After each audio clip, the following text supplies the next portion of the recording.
என்ன பண்ணுவோம் யாரு தாக்காவலியா கையால் தான் சொல்லுங்கள். வருகிற ஜூலை 5ஆம் தேதி விடுதலை சிறுத்தைகளின் விருதுகள் வழங்கும் விழா சென்னை கலைவாணர் அரங்கில் நடைபெறுகிறது, காமராஜர் அரங்கில் நடைபெறுகிறது. பேராசிரியர் டாக்டர் சொக்கலிங்கம் அவர்களுக்கு இந்த ஆண்டுக்கான அம்பேத்கர் சுடர் விருதினை வழங்க இருக்கிறோம்.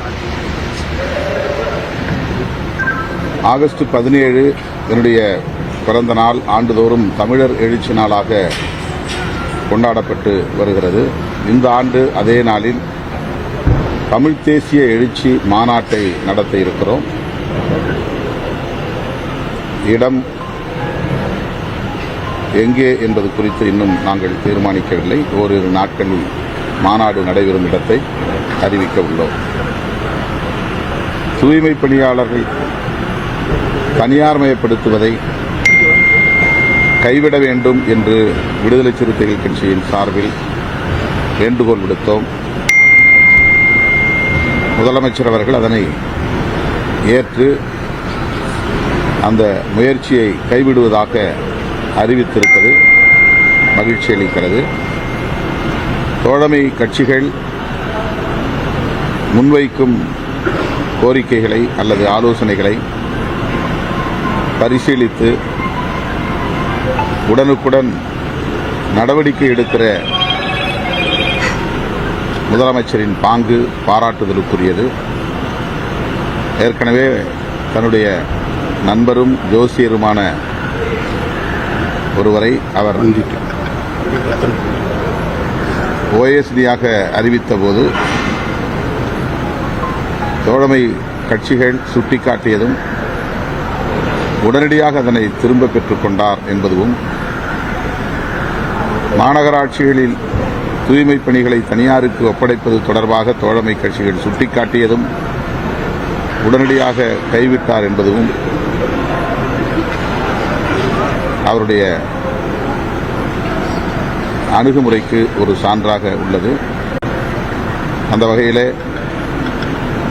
விடுதலை சிறுத்தைகள் கட்சி இந்த நிலைப்பாட்டை வரவேற்று பாராட்டுகிறது. வெள்ளை அறிக்கைகள் கொடுத்துட்டு இருக்கிறாங்க ஒவ்வொரு துறை சார்பா, அது சம்பந்தமா உங்க கருத்து என்ன சார்?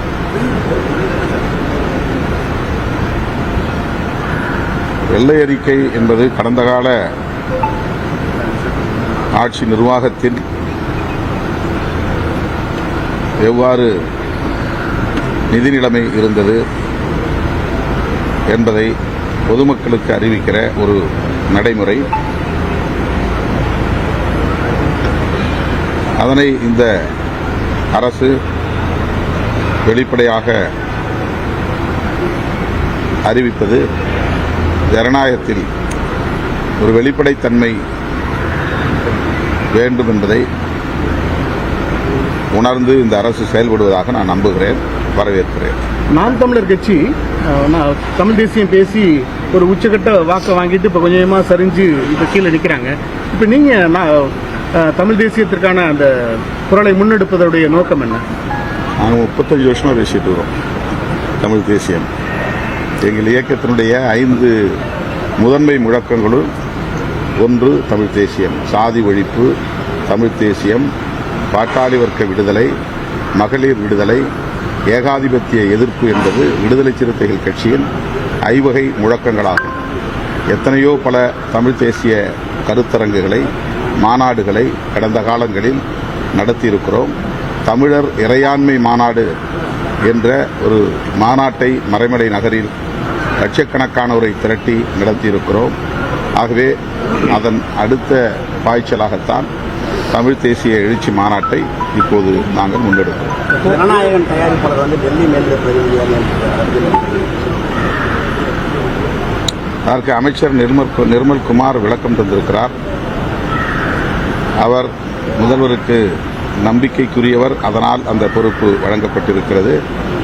அந்த பொறுப்பு ஆட்சி நிர்வாகத்தில் முக்கியமான முடிவுகளை எடுக்கிற ஒரு பொறுப்பு அல்ல. ஆகவே அந்த பொறுப்பை முதலமைச்சர் தன்னுடைய நம்பிக்கைக்குரிய தோழருக்கு வழங்கியிருக்கிறார் என்று விளக்கம் சொல்லியிருக்கிறார். ஏற்கனவே உங்களுக்கு ஏற்புடையதா? ஏன்னா அது கூட்டணி உட்கட்சி கட்சிகளே வந்து அது உட்கட்சி அவங்க கட்சி விவகாரம். இதில் இது அரசு பதவிதான் என்றாலும் கூட அந்த அதிகாரம் முதலமைச்சருக்கு இருக்கிறது. இதனால் எந்த பாதிப்பும் நேரப்போவதில்லை என்ற கருத்தை அவர் வலியுறுத்தியிருக்கிறார், வெளிப்படுத்தியிருக்கிறார். ஏற்கனவே போதை ஒழிப்புக்காக வேண்டி மாநாடுகள்லாம் நடத்துனீங்க. அப்போதைய இருந்த திமுக அரசு எந்த விதமான நடவடிக்கையும் மேற்கொள்ளலை. நீங்கள் உங்களோட எதிர்ப்பு காரணமா நான் இப்போ வந்திருக்கிற தாவேக அரசு வந்தவுடனே டாஸ்மாக்லாம் மூடி இருக்கிறாங்க. இனி வரும் காலங்களில் அதுக்கு அந்த மாதிரி மாநாடுகள் நடத்துவதற்கான வாய்ப்புகள் இருக்கா?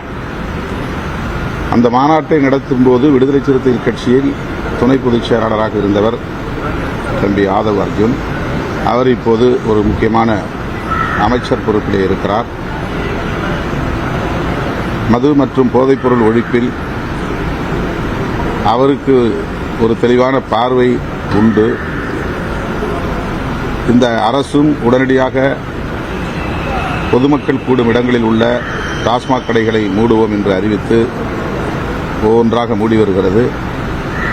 படிப்படியாக டாஸ்மாக் கடைகளை மூட வேண்டும், முற்றாக மது விலக்கை, மது போதைப் பொருளை ஒழிக்க வேண்டும், மது விலக்கை நடைமுறைப்படுத்த வேண்டும் என்று அந்த மாநாட்டில் நாங்கள் தீர்மானம் நிறைவேற்றினோம்.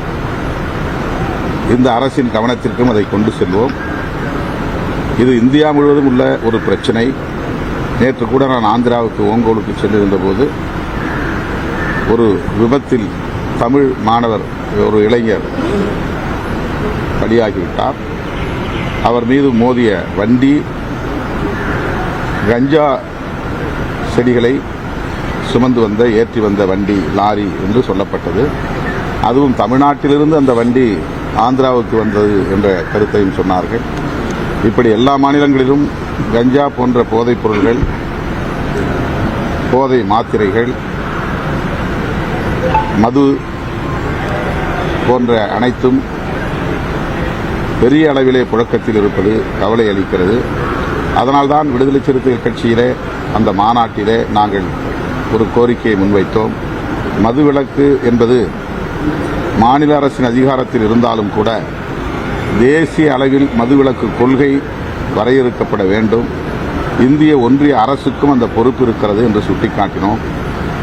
மாநில அரசுகளும் ஒன்றிய அரசும் சேர்ந்து மதுவிலக்கு கொள்கையை வரையறுக்க வேண்டும், நடைமுறைப்படுத்த வேண்டும். காந்தியடிகளை ரூபாய் நோட்டுகளில் அச்சிட்டால் போதாது, அவருடைய உயிர்மூச்சு கொள்கைகளுள் ஒன்றான மதுவிலக்கு கொள்கையை தேசிய அளவில் நடைமுறைப்படுத்த வேண்டும் என்று நாங்கள் வலியுறுத்தினோம். இப்போதும் வலியுறுத்துகிறோம், தொடர்ந்து வலியுறுத்துவோம். திமுக விசிக உறவு எப்படி இருக்கு? அது நீங்க தான் சொல்லணும். இல்ல, ஏற்கனவே எல்லா கட்சிகளும் கூட்டணி கட்சிகளும் வெளியில வைகோ ஒரு கருத்து சொல்லியிருக்காரு. 2 எம்எல்ஏக்கள் நீங்க ரிசைன் பண்ணிடுவாங்க, நான் ஜெயிக்க வைக்கிறேன்னு விஜய் அழைச்சாரு அப்படின்னு சொல்லி ஒரு கருத்து சொல்லியிருக்காரு. எப்படி அதில் நான் கருத்து சொல்ல விரும்பவில்லை. கூட்டணி கட்சிகளில் இருந்து திமுக கூட்டணி கட்சி நேற்று மதிமுக வெளியே வந்திருக்காங்க. ஒவ்வொரு கட்சியும் வெளியில இழந்துருச்சுன்னு நினைக்கிறீங்களா?